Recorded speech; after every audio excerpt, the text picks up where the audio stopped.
In this video, we're going to look at the integration between the Gnarbox and the LumaFusion video editing app for iPad. Coming right up.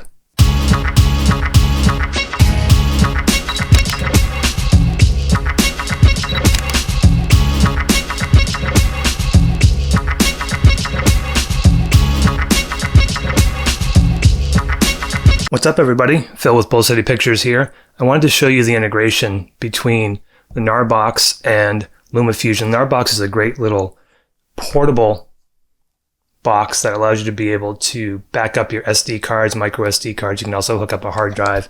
It's waterproof, it's sandproof, it's shockproof. It's a great little travel companion that will allow you to be able to take SD card files and transfer them onto the SSD. It comes in 128, 256 gig models. But basically, you'll be able to take those, and then on the Gnarbox application, you can edit videos. But with LumaFusion, they've actually harnessed the power of the Gnarbox, which has processors that you can use to be able to edit in Gnarbox much more quickly and then not have to copy your files over from your Gnarbox to your iPad. So if you don't have a lot of storage on your iPad, this is a great solution. First thing you have to do is copy files over from your Gnarbox. And as soon as that connection is made, you can see the videos that are on your Gnarbox. So what you can do is insert your SD card.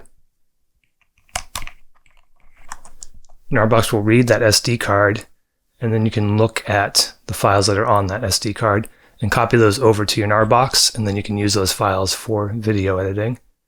So in the Gnarbox application, it's not really going to be a tutorial on all of this, but basically you can look at devices, and you can see there's this no-name SD card here.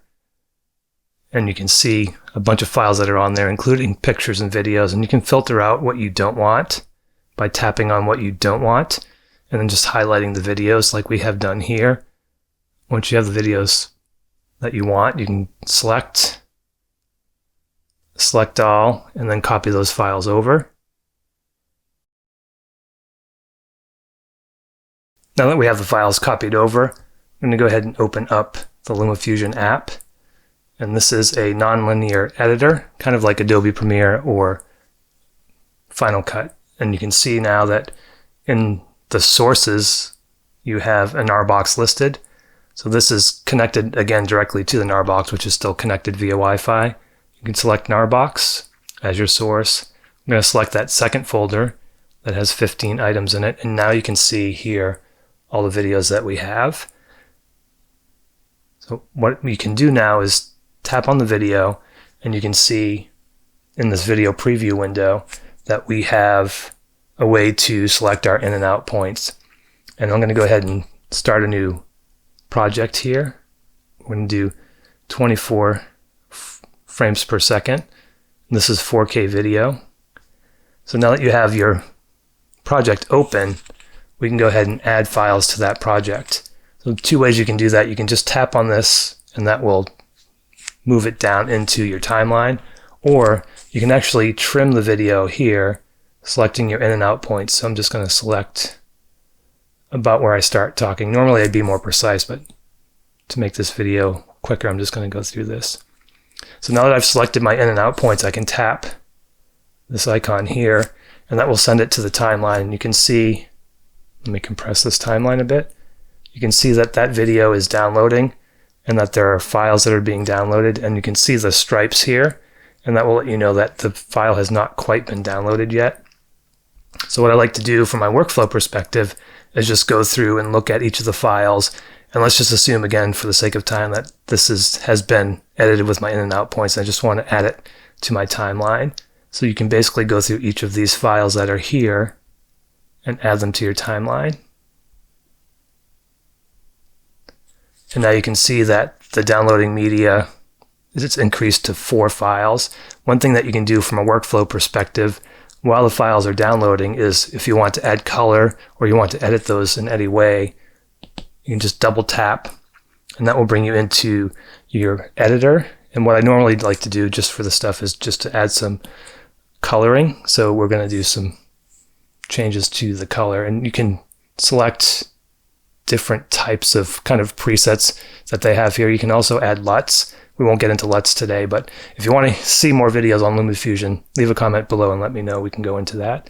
Basically, I just want to edit the original, and now you can see here that we have a panel that will allow you to be able to make changes. So I'm going to increase the brightness. I'm going to add a little contrast, add a little saturation, and you can see all the different options that you have. LumaFusion is an incredibly powerful video editing application. And I'm going to change the gamma here a little bit. And then you can scroll through and see the changes, or you can just play the changes basically. But I'm going to go ahead and copy this, which is another great feature.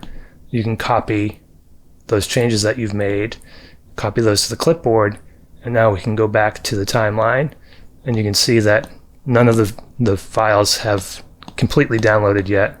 So you can move on to the next file. Let's say I wanted to color correct this particular file. One of the great things about copying to the clipboard is that you can actually paste as well. So you can see all the different attributes that you might be able to copy.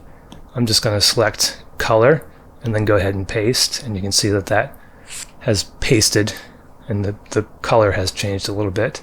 So you can go back to your main window, and when those videos have completely downloaded, you'll see that you can see the waveform for the sound, and you'll know then that that video has been completely loaded here. And you can see that this video has been loaded, so I can play through it and scrub through it.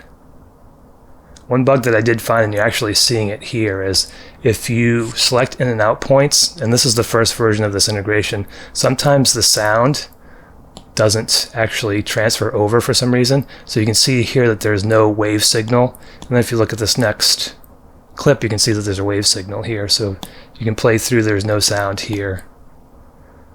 And then as we get to the next clip, there's actually sound. So let's assume that we want to just add these 4 clips, and those clips have all been downloaded. You've got your waveform, you're ready to go. You want to just export this and save it. You can go ahead and export or share the file. I'm going to share it as a movie. And then you see there are a bunch of different choices. We're going to send this over to the Gnarbox, or back to the Gnarbox. And you can change any of the settings here that you want, video quality, all those different types of things.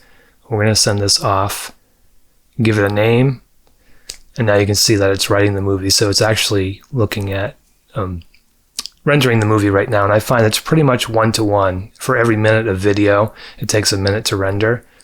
That depends on how much color grading you do, but basically it's a pretty fast editing software. This is Phil with Bull City Pictures. If you like what you saw, please consider subscribing. If you do subscribe, please click on that bell icon, and that will allow you to be notified whenever we go live or we upload a new video. Thanks again for taking the time to watch this video. We will see you again in the next one.